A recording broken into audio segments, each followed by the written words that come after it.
This afternoon, the crisis in the Middle East sparks a protest here in Southern California. Jewish protesters are angry with Israel's handling of the offensive going on in Gaza. KCAL9's Randy Page is live outside the consulate on Wilshire. Randy? Well, Dave, people who came to arrive at this large office building on Wilshire Boulevard, at least 15-story office building, were greeted with an unusual sight.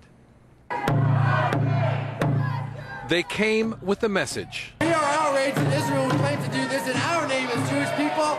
American Jews protesting Israel's actions in Gaza chained themselves to the parking entrance of the building on Wilshire, which houses the Israeli consulate. U.S. Jews say no. We're here today because we're outraged as Jewish people that Israel would act in our name in waging war, committing war crimes against the people of Gaza. We're also outraged as U.S. citizens that our own government would provide military, economic, and political support for Israel.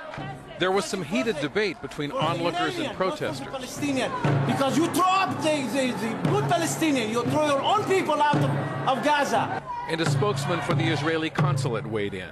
I actually urge these people not to come against Israel, but to join Israel and to say do not give Israel the reason to go into Gaza. Do not fire missiles from inside Gaza, because I can assure you that these people outside, as ordinary Americans, do not come here to say that it's okay to fire missiles on civilian houses, because there needs to be as much as one missile landing in one American house to have the United States protecting its citizens, because this is what any and every viable democracy needs to do.